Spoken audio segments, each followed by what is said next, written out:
xukuumaddu waxa ay xoogga saaraysaa muddada u dhiman inay wax ka qabato amniga iyo dhammaystirka doorashooyinka. waxaan idiin rajaynayaa in kalfadhigaanu noqdo mid guul laga gaaro arrimaha masiiriga ee idin hor yaalla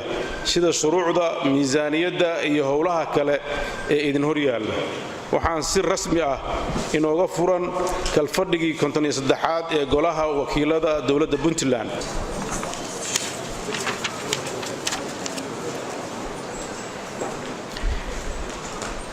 mudanayaal iyo marwooyin, salaan kadib waxaa sharaf weyn ii ah inaan hortiinna imaado maanta oo aan si rasmi ah u furno kalfadhigii 53aad ee golaha wakiilada dowladda Puntland, iyadoo aan warbixin idinka siin doono arrimaha amniga iyo siyaasadda iyo xaaladda Puntland iyo guud ahaan Soomaaliya. mudanayaal iyo marwooyin, mudana gudoomiye,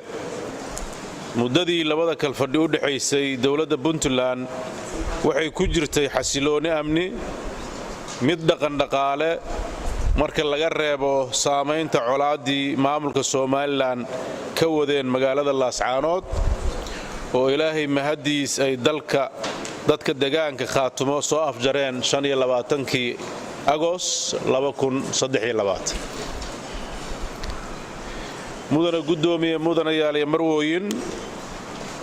Puntland waxay maanta taagan tahay dhammaystirka geedi socodka isbeddelkii siyaasadeed ee ay naawilayeen shacabka muddo 25 sano ah, taasoo ah riyada iyo rajada qof kasta oo reer Puntland ah in loo xaqiijiyo xuquuqdiisa dastuuriga ah, bulshaduna yeelato awood ay ku soo doortaan matalaadooda golayaasha dowladda. haddaba haddii aynu dib u milicsano kalfadhigii 44aad ee golaha wakiilada Puntland, waxaan hortiinna ka jeediyey barnaamijkii xukuumadda 2019-2024 ayna ansixiyeen labada gole ee dowladda,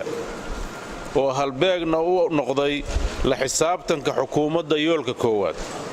wuxuu ahaa in isbeddel siyaasadeed laga hirgeliyo Puntland 2019-2024, kaasoo ballanqaadkiisa afaraad ahaa hirgelinta nidaamka dimuqraadiyeynta iyo xisbiyada badan oo ay Puntland ku soo taamaysay tan iyo markii la aasaasay oo hadda laga joogo rubuc qarni. mudanayaal iyo marwooyin,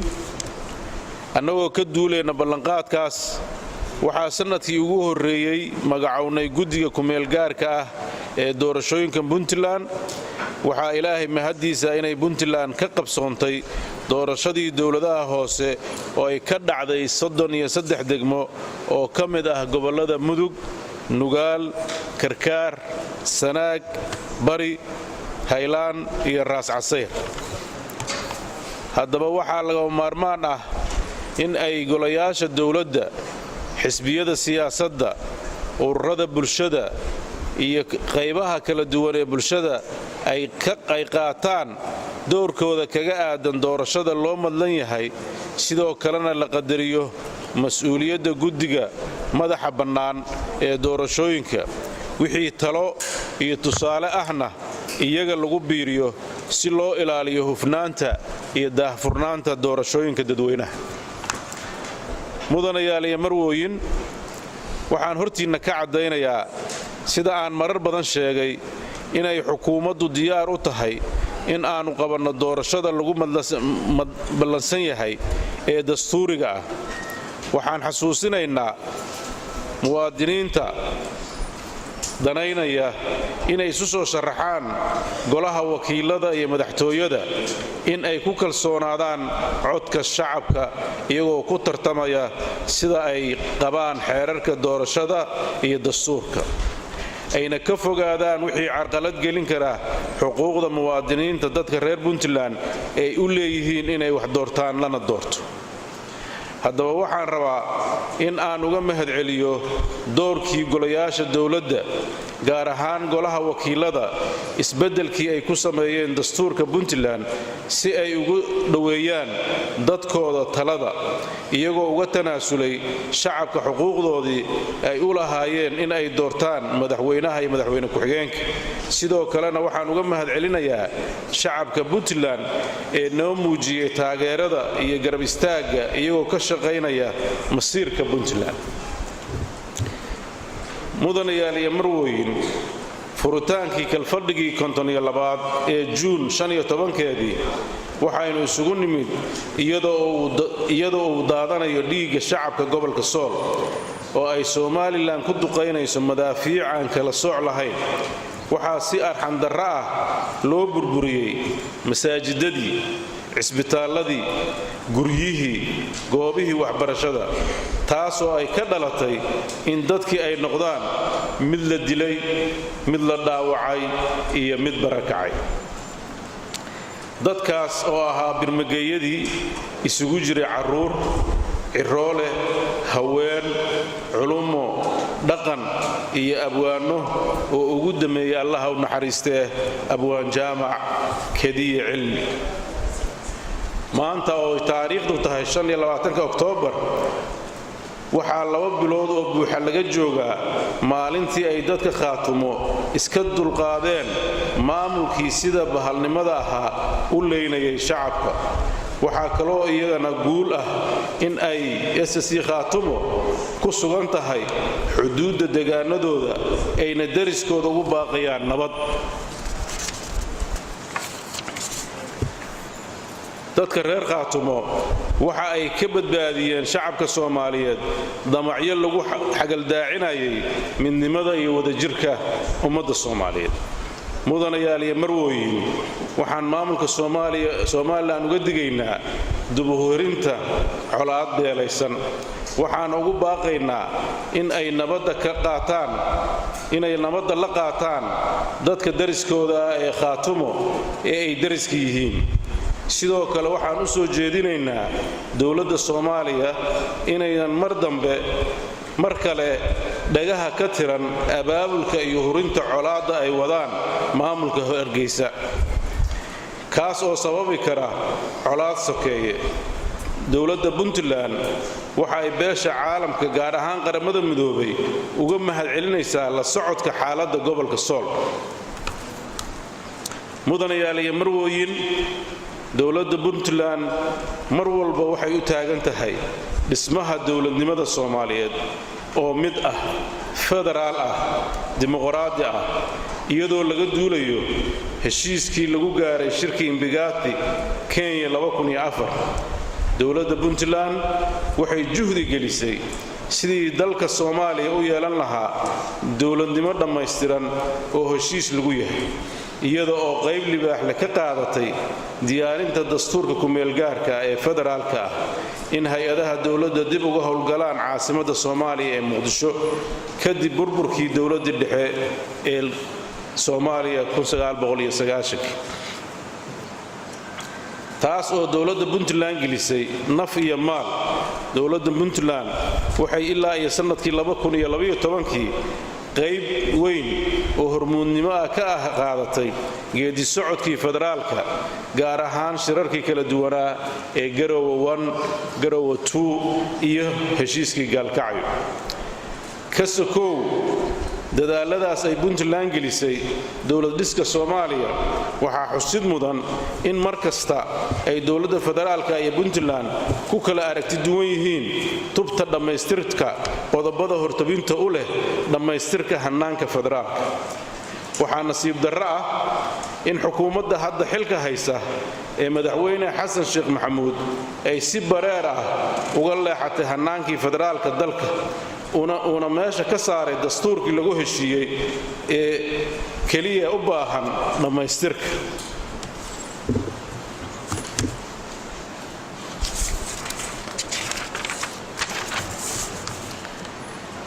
warmutiyeedkii shirkii madasha dowladda federaalka iyo qaar ka mid ah dowladaha xubnaha ka ah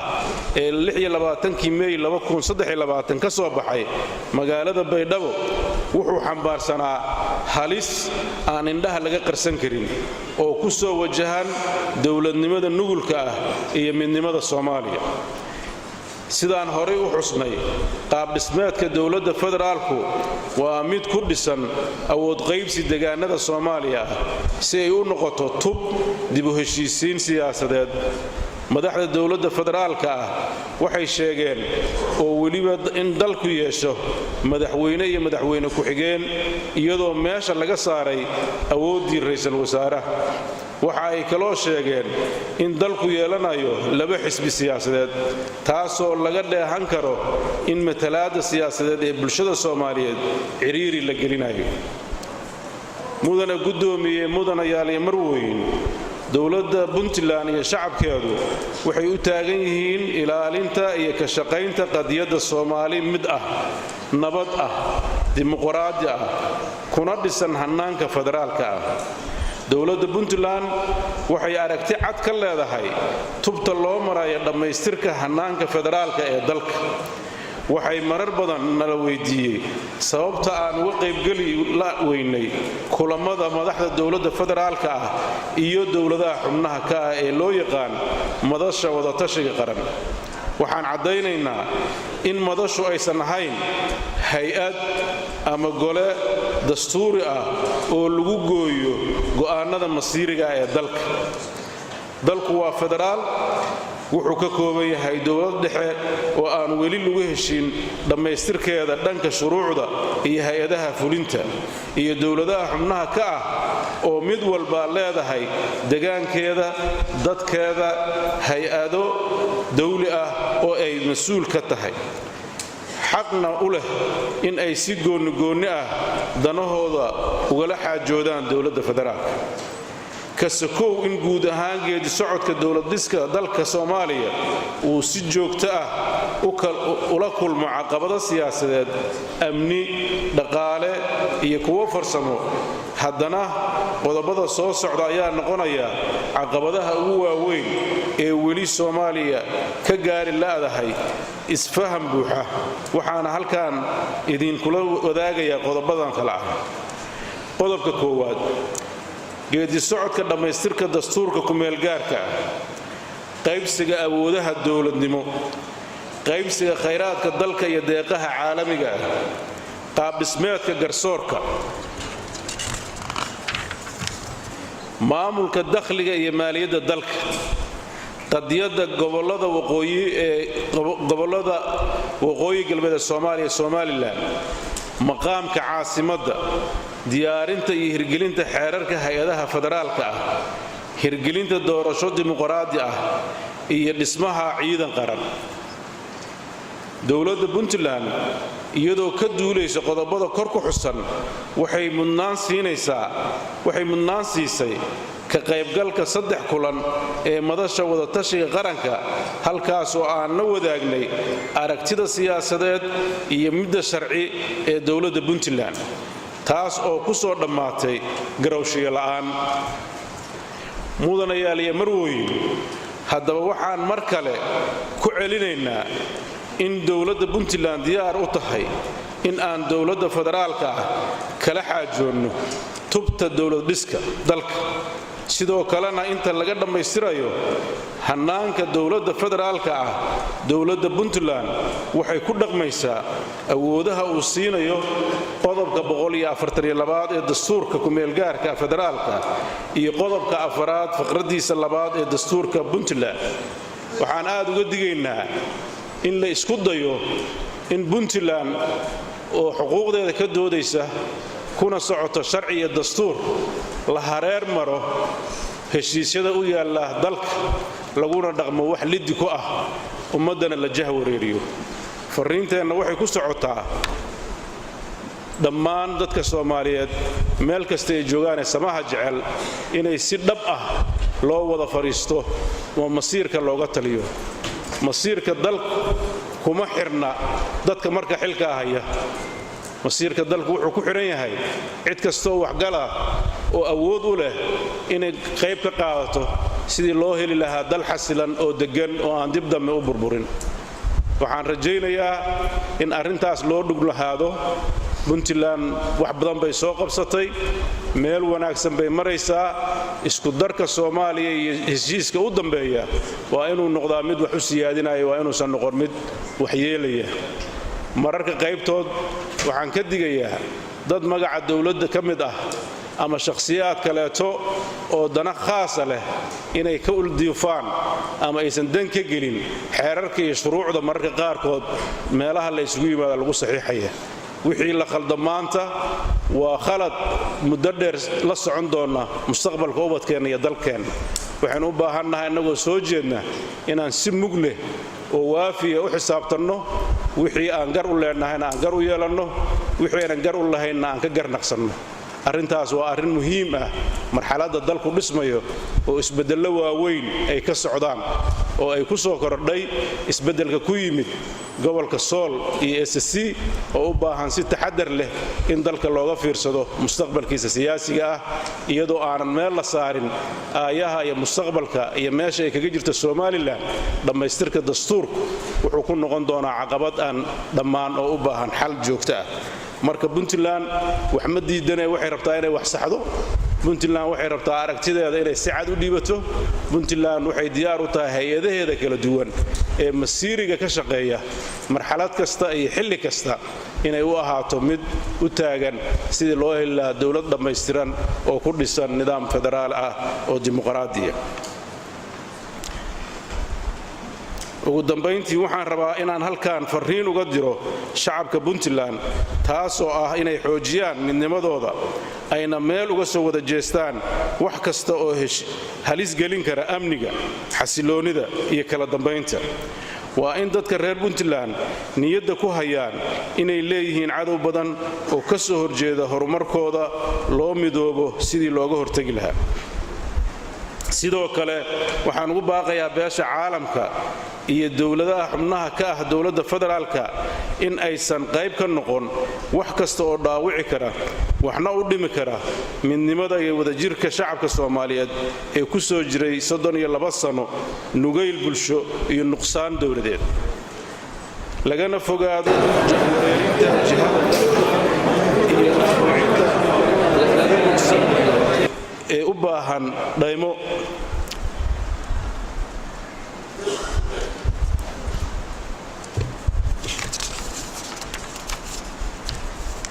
mudana gudoomiye mudanayaal iyo marwooyin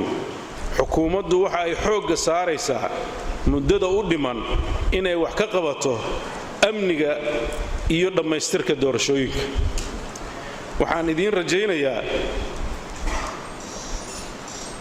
in kalfadhigaanu noqdo mid guul laga gaaro arrimaha masiiriga ee idin hor yaalla sida shuruucda miisaaniyadda iyo howlaha kale ee idin hor yaalla waxaan si rasmi ah inooga furan kalfadhigii 53aad ee golaha wakiilada dawladda Puntland waxa kaloo nili qaybin doonaa waxqabadkii dawladda ee labada kalfadhi oo hore loo aqrin jiray iyadoo nuqul ah ayaa la wadaagi doonaa golaha wakiilada xubnaheeda aad baad u mahadsantihiin